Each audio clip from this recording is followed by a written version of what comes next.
World cup की team मुंतखब करने वाले चीफ सेलेक्टर इंजमाम उल हक अपने ओहदे से मुस्ताफी। इन पर इल्ज़ाम था कि वो प्लेयर्स एजेंट कंपनी के शेयर होल्डर हैं और अपनी कंपनी से जुड़े क्रिकेटर्स को ही बतौर चीफ सेलेक्टर टीम में मुंतखब कर रहे हैं।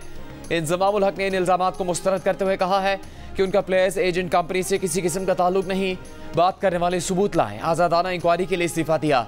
बोर्ड से कहा है कि जब तक कमेटी तहकीकात करे उस वक्त तक वो ओहदा छोड़ देते हैं। बेकसूर साबित हुए तो दोबारा जिम्मेदारियां संभाल लेंगे।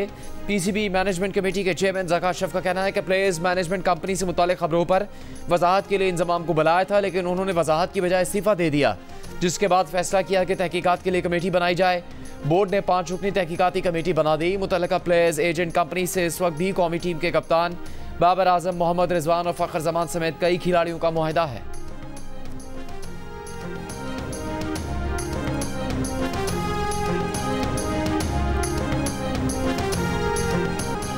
इंतखाबात मुकर्ररा वक्त पर होंगे, फ्री एंड फेयर इलेक्शन के लिए मुकम्मल सपोर्ट करेंगे। Chief election commissioner Sikandar Sultan Raja की गुफ्तगू। निगरान वज़ीर आला पंजाब के हमरा इजलास की सदारत। पंजाब हुकूमत के अब तक के इक़दामात पर इज़हार इत्मीनान। कहा इंतखाबात का वक्त करीब है, सबको मिलकर मुनसिफाना शफाफ इलेक्शन यकीनी बनाना है। इलेक्शन कमीशन शफाफ, आज़ादाना और मुनसिफाना आम इंतखाबात करवाने के लिए तैयार है। 30 नवंबर तक हल्का बंदियों का मरहला मुकम्मल हो जाएगा। निगरान वज़ीर आला पंजाब मोहसिन नकवी ने कहा कि पंजाब में इलेक्शन का आज़ादाना इनेकाद यकीनी बनाने के लिए फुल प्रूफ इंतजाम किए जाएंगे। इलेक्शन कमीशन की गाइडलाइंस पर मेनोआन अमल करेंगे।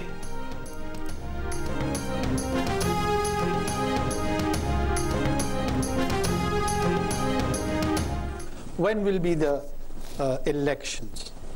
The outgoing parliament, they have passed a law. A law, many of students here probably would be the graduates of law, that the election dates would be announced by the Election Commission of Pakistan. And I am the caretaker Prime Minister, I am not the Chief Election Commissioner. That is part of the problem. निगरान वज़ीर आज़म अनवारुल हक आकड़ ने कहा है कि election की तारीख देना निगरान हुकूमत का नहीं, इलेक्शन कमीशन का मैंडेट है। पाकिस्तान इस वक्त अबूरी जमहूरियत में है, मुस्तहकम जमहूरियत नहीं।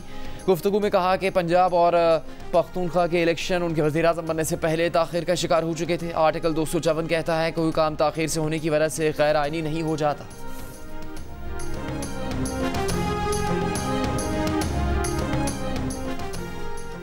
हुकूमत ने गैस की कीमतों में इजाफा फिलहाल रोक दिया। निगरान काबीना की वजारत तवानाई को गैस की कीमतों में इजाफे से मुतालिक मजीद गौर करने की हिदायत। पेट्रोलियम डिवीजन की सिफारिश पर ECC ने गैस के मीटर पर फिक्स चार्जेस 10 रुपये बढ़ाकर 400 रुपये बहाना करने। घरेलू सार्फिन के लिए गैस 172%, दीगर कैटेगरीज के लिए गैस की कीमत में तकरीबन 193% तक इजाफे की मंजूरी दी थी। निगरान वफाकी काबीना ने हज पॉलिसी 2024 की भी मंजूरी दे दी। सरकारी हज स्कीम के लिए दरखास्तें नवंबर के वस्त तक तलब की जाएंगी। पहली बार इजाफी रकम के साथ 20 से 25 दिन का शॉर्ट हज पैकेज भी मुतारिफ होगा।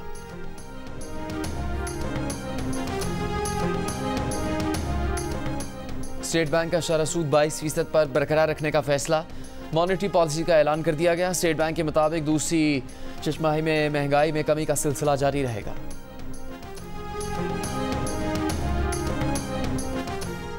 अदालत पार्लियामेंट के अंदरूनी मामलात में मदाखलत नहीं कर सकती।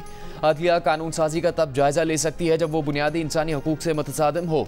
कानून साजों का मफाद सामने रखकर कानून साजी जांचना पार्लियामेंट और जमहूरियत को नीचा दिखाने के मुतरादिफ है। अदालतों को पॉपुलर सियासी बयानिए पर नहीं चलना होता। अवामी जज्बात के खिलाफ जाकर भी अदालत को कानून के मुताबिक फैसले देना होते हैं। जस्टिस मंसूर अली शाह का नैब तरमीम का लदम करार देने के फैसले पर इख्तलाफी नोट जारी। इख्तलाफी नोट में लिखा कि अक्सरियत से मंजूर कानून साजी को हिमायत में वोट देने वालों की बजाय पूरी पार्लियामेंट की कानून साजी समझा जाना चाहिए। पार्लियामेंट में कानून साजी से इख्तलाफ करने वाले इसको चैलेंज करने का इख्तियार नहीं रखते। अक्सरियती फैसले में नहीं बताया गया कि नैब तरमीम बुनियादी हकूक़ के खिलाफ कैसे थी। दरख्वास्त गुजार नैब तरमीम को बुनियादी हकूक़ के बरक्स साबित करने में नाकाम रहा। साबिक चीफ जस्टिस बंदियाल और जस्टिस एजाजुल हसन ने दरख्वास्त गुजार का मौक़िफ़ तस्लीम कर लिया। आइन के आर्टिकल 8(2) के पेश नज़र दरख्वास्त को मेरिट्स पर ना होने पर खारिज करते हैं। 15 सितंबर को साबिक चीफ जस्टिस उमर अता बंदियाल ने अपनी मुद्दत मुलाजमत के आखिरी दिन नैब तरमीम केस का फैसला सुनाया था। नैब तरमीम के खिलाफ चेयरमैन PTI की दरख्वास्त काबिल समात करार देते हुए 10 में से 9 तरमीम का लदम करार दी थी। फैसले के खिलाफ अपील पर समात कल सुप्रीम कोर्ट में होगी।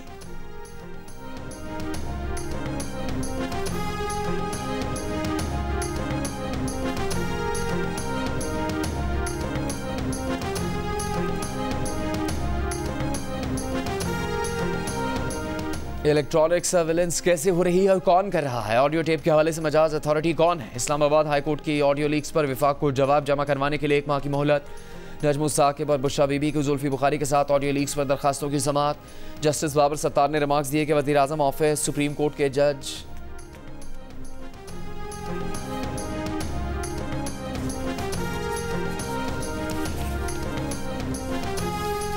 और साबिक चीफ जस्टिस की फैमिली की ऑडियो लीक हुई है। रियासत पाकिस्तान को एतमाद में लिए बगैर ऐसा करना खौफनाक फैसला है। जस्टिस बाबर सत्तार ने अटॉर्नी जनरल से कहा कि वज़ीर आज़म और काबीना से बात करें। ऑडियो टेपिंग मुताल्लिक कोई कानूनी फ्रेमवर्क होना चाहिए। अगर हमारे फ़ोन की निगरानी की जा रही है तो हमें पता हो कि ऐसा कौन कर रहा है।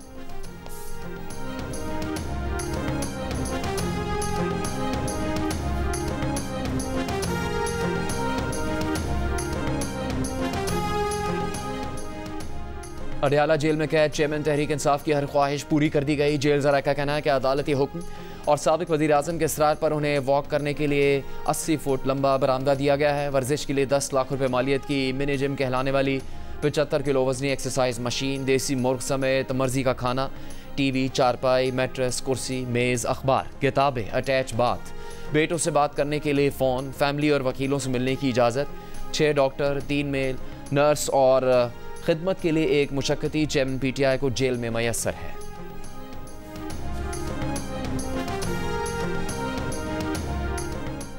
चेयरमैन पीटीआई की हर हफ्ते के दिन बेटों से बात करवाने की दरखास्तों पर सुपरिटेंडेंट अडयाला जेल को नोटिस। 8 नवंबर तक जवाब तलब। खुसूसी अदालत में चेयरमैन पीटीआई के वकील ने कहा कि चेयरमैन पीटीआई का बेटों सुलेमान और कासिम से बात करना हक है। हर हफ्ते को चेयरमैन पीटीआई की व्हाट्सएप पर बेटों से बात करवाने का हुक्म दिया जाए। इसराइल की मुसलसल गजा में अल-कुद्स अस्पताल को खाली करने की धमकियां। अस्पताल के करीब बमबारी करके दहशत फैला दी। बमबारी से अस्पताल के अंदरूनी हिस्से मुतासर, एम्बुलेंस को भी नुकसान पहुंचा। बारूद और धुएं से लोगों को सांस लेने में दुश्वारी। अस्पताल इंतजामिया ने बूढ़े और शदीद जख्मी मरीजों की अस्पताल से मुंतकिली नामुमकिन करार दे दी। अस्पताल में 14,000 बेघर फ़लस्तीनी भी पनाह लिए हुए हैं। अस्पताल खाली करने से कई जानें चली जाएंगी। आलमी इदारा सेहत ने खबरदार कर दिया। गजा शहरी दिफा का कहना है कि गजा में नस्लकुशी हो रही है। इसराइली बमबारी से शहर का इंफ्रास्ट्रक्चर तबाह हो गया। सड़कें टूटने से जख्मी और मुतासरीन तक पहुँचने में शदीद दुश्वारी का सामना है।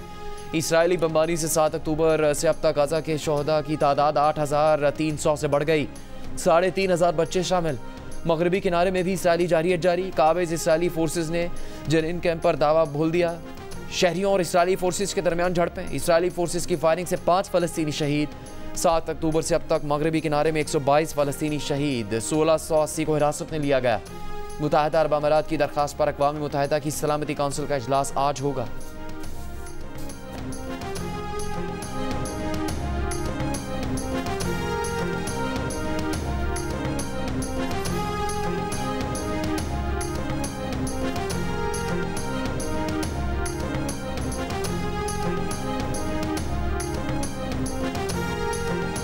इसराइली हमलों में बड़ी तादाद में बच्चों की हलाकतें।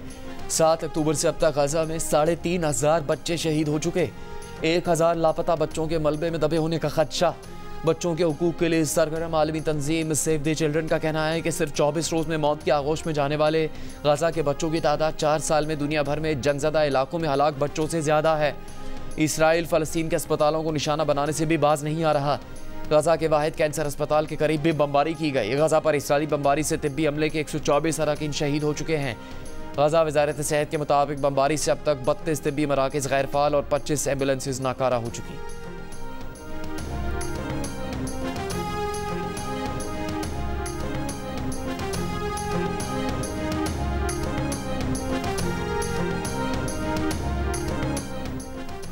हमास ने 3 यरगमाली इसराइली ख़वातीन की वीडियो रिलीज़ कर दी।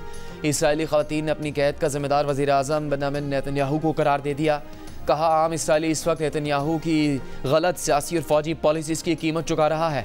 इसराइली हुकूमत यरगमालियों को बचाने के लिए कुछ नहीं कर रही। इसराइली हुकूमत को चाहिए कि वो यरगमालियों को बचाने के लिए अपनी कैद में मौजूद तमाम फ़लस्तीनियों को फ़ौरी रिहा करे।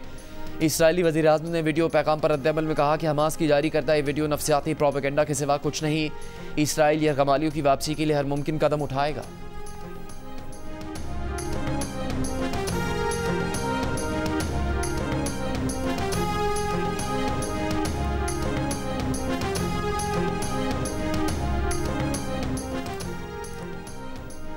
इसराइली फ़ौज का गजा में ज़मीनी ऑपरेशन में तोसी और हमास के दर्जनों जंगजों की हलाकत का दावा। तर्जुमान इसराइली फ़ौज का कहना है कि गजा में हमास के 600 ठिकानों को निशाना बनाया। हिजबुल्लाह का जनूबी लबनान में इसराइली ड्रोन मार गिराने और इसराइल के 3 पोजीशंस को निशाना बनाने का दावा। ड्रोन मार गिराए जाने के बाद इसराइल ने लबनान में अंदर घुसकर मिसाइल लॉन्चिंग फैसिलिटी को निशाना बनाया। गजा में हमास के एंटी टैंक मिसाइलों के डिपो को भी निशाना बनाया गया। अमरीकी नशरियाती इदारे के मुताबिक इसराइली फ़ौज गजा में ज़मीनी कार्रवाई के लिए 2 किलोमीटर तक दाखिल हुई। दूसरी जानिब गजा में हमास हुकूमत के सरबराह ने कहा है कि गुज़श्ता 24 घंटों में इसराइली फ़ौज के 3 टैंक और 3 बख्तरबंद गाड़ियाँ तबाह की। गजा में आने वाले इसराइली टैंक मज़ाफ़ात से ही वापस चले गए। इसराइली फ़ौजी टैंक गजा के रिहायशी इलाके में दाखिल नहीं हो सके। CNN के मुताबिक हमास ने गजा की पट्टी से इसराइल पर रॉकेटों से हमला किया। मजमूई तौर पर 6 रॉकेट गजा से इसराइल की तरफ दागे गए।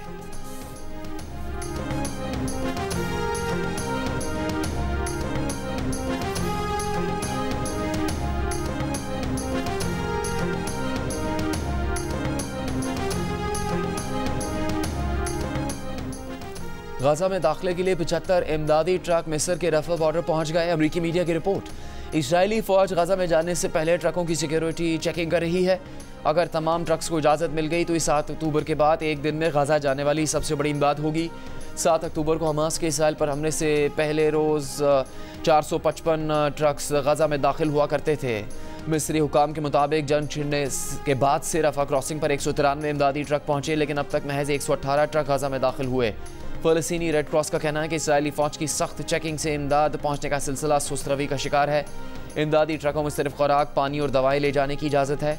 इसराइली वज़ीर ख़जाना ने हमास की हिमायत का इल्ज़ाम लगाकर फ़लस्तीनी अथॉरिटी के अकाउंट्स मुंजमद कर दिए।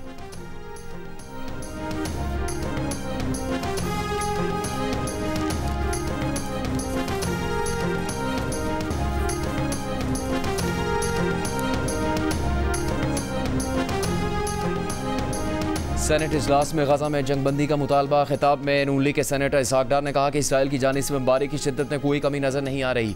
फ़लस्तीन का हक है कि वो अपनी मर्जी से अपना फैसला कर सकें। 2 कौमी नज़रिया इस मसले पर पूरा उतरता है। साबिक वफाकी वज़ीर फैसल वावडा ने कहा कि फ़ौजी ट्रायल के खिलाफ सुप्रीम कोर्ट के फैसले का फ़ायदा भारतीय जासूस कुलभूषण जाधव को हुआ। जियो न्यूज़ के प्रोग्राम कैपिटल टॉक में बात करते हुए फैसल वावडा ने कहा कि इंटरनेशनल कोर्ट में कुलभूषण जाधव का केस कमज़ोर हो गया। रहनुमा नून लीग तारद ने फैसल वावडा के बयान की तायीद की। कहा वो हुकूमत से अपील करते हैं कि सुप्रीम कोर्ट के फैसले के खिलाफ अपील की जाए।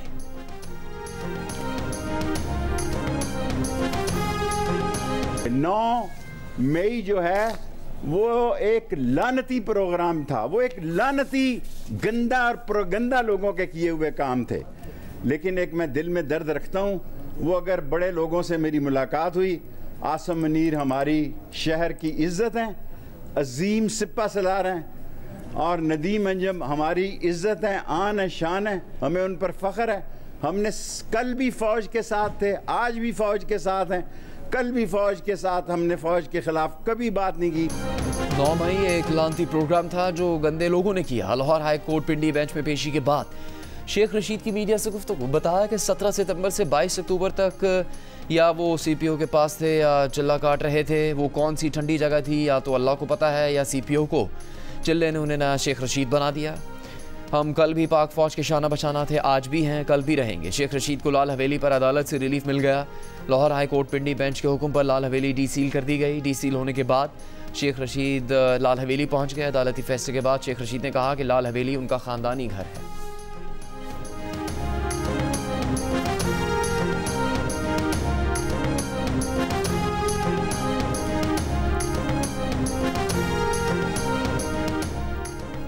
कब से सुन रहे हैं इलेक्शन होंगे, चीफ इलेक्शन कमिश्नर साहब अब तो इलेक्शन की तारीख दे दें। PTI के सदर परवेज़ इलाही की अदालत पेशी पर गुफ्तगू। कहा चीफ इलेक्शन कमिश्नर आम इंतखाबात की तारीख दबा कर बैठे हैं। क्या चीफ इलेक्शन कमिश्नर ने निगरान हुकूमत को बजट मंजूर करने से रोका नहीं? पंजाब असम्बली में गैर कानूनी भर्तियों के केस में PTI के सदर परवेज़ इलाही का 14 रोज़ का जुडिशल रिमांड। एंटी करप्शन के मजीद 10 रोज़ के जिस्मानी रिमांड की इस्तदा मुस्तरद।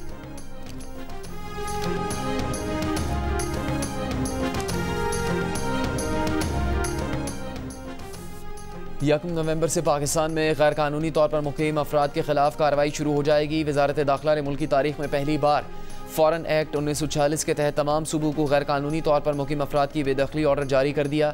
मामूली जराइम में अंडर ट्रायल और सज़ा याफ्ता अफ़गान शहरियों को बेदखल कर दिया जाएगा। संगीन जराइम में अंडर ट्रायल और सजा याफ्ता अफगान शहरियों को बेदखल न करने का फैसला। निगरान वज़ीर दाखिला सरफराज बुगटी ने कहा कि इनखला का मामला गैर कानूनी मुक़ीम अफराद के खिलाफ है, किसी मखसूस गिरोह के खिलाफ नहीं। गैर कानूनी मुक़ीम अफराद को घर किराए पर देने वाले भी जुर्म में बराबर के शरीक हैं। गैर कानूनी मुक़ीम अफराद के बारे में इतला फराहम करें। मारूफ आलिम दीन मौलाना तारिक जमील के बेटे आसिम जमील की गोली लगने से मौत। RPO मुल्तान के बाद आसिम जमील के बड़े भाई ने भी खुदकुशी की तस्दीक कर दी। कहा कि आसिम बचपन से शदीद डिप्रेशन के मरीज़ थे। गुज़श्ता 6 माह से मर्ज़ में शिद्दत आ गई थी। सिक्योरिटी गार्ड से बंदूक लेकर खुद को गोली मार ली। पुलिस के मुताबिक वरसा की दरख्वास्त पर आसिम जमील का पोस्टमार्टम नहीं करवाया गया। नमाज जनाजा के बाद आसिम जमील की तदफीन आबाई इलाके में कर दी गई।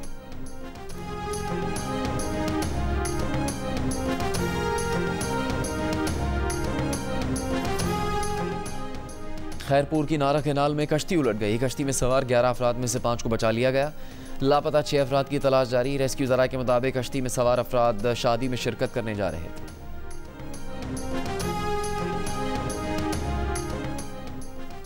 Islamabad chamber of commerce and industry का गवर्नर सिंध कामरान टिसोरी के एजाज़ में इस्तकबालिया। गवर्नर सिंध ने कहा कि मुल्क की माशी तरक्की और इस्तेहकाम के लिए कारोबारी बिरादरी का किरदार अहम है। गवर्नर सिंध से जामिया रशीद के सरपरस्त आला मुफ्ती अब्दुल रहीम की गवर्नर हाउस कराची में मुलाकात। कहा फलाही कामों के पीछे मुफ्ती अब्दुल रहीम की रहनुमाई शामिल है।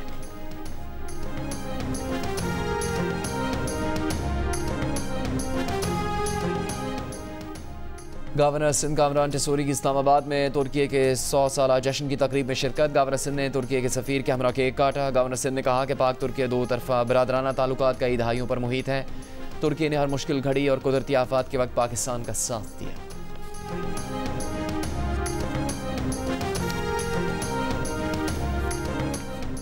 गाज़ा पर इसराइली हमले जारी तो आलमी मंडी में खाम तेल की कीमत $150 फ़ी बैरल से तजावुज़ कर सकती है। आलमी बैंक का इंतबाह। कहा तेल पैदा करने वाले मरकज़ी ममालिक ने अगर सप्लाई कम कर दी तो 1970 की दहाई वाली सूरत हाल पैदा हो सकती है। गाज़ा पर इसराइली हमले जारी रहे तो तवानाई और खुराक की कीमतें बहुत ज़्यादा बढ़ सकती हैं, जो कि यूक्रेन जंग और अब गाज़ा की जंग की वजह से कमोडिटी मार्केट के लिए दोहरा झटका होगा। कम और दरमियानी शिद्दत के इलाकाई खलल की सूरत में तेल की आलमी कीमत $102 से $121 फ़ी बैरल तक जा सकती है।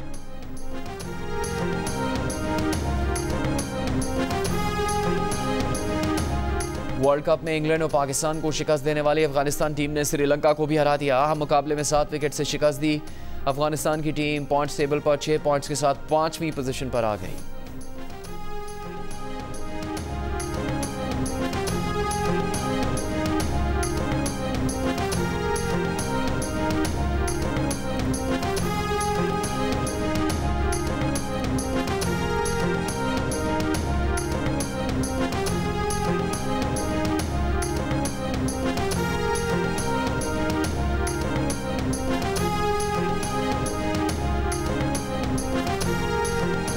पाकिस्तान क्रिकेट टीम की कोलकाता में प्रैक्टिस। पाकिस्तान का मुकाबला कल ईडन गार्डन्स में बांग्लादेश से होगा।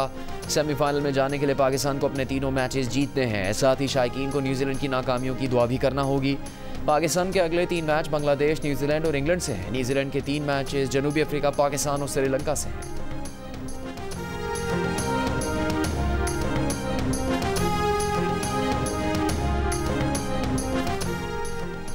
क्रिकेट वर्ल्ड कप पर अब्दुल रज़्ज़ाक, इमाद वसीम और मोहम्मद आमिर के तज्ज़िये और तबसरों के लिए देखिए प्रोग्राम हारना मना है। वर्ल्ड कप के दौरान रोज़ाना रात 11 बजे सिर्फ जियो न्यूज़ पर। कौन कहता है टेक्नोलॉजी दूरियां पैदा कर रही है? दिल का रिश्ता ऐप दिलों को जोड़ रही है। दिल का रिश्ता ऐप ने 40 साला तहरीम और 42 साला फरहान को भी दिल के रिश्ते में जोड़ दिया। फरहान की बीवी वफात पा चुकी, जबकि बेवा तहरीम के 2 बच्चे भी हैं। दिल को छू लेने वाली ऐसी कई कहानियां इस रिश्ता ऐप की वजह से मुमकिन हुई।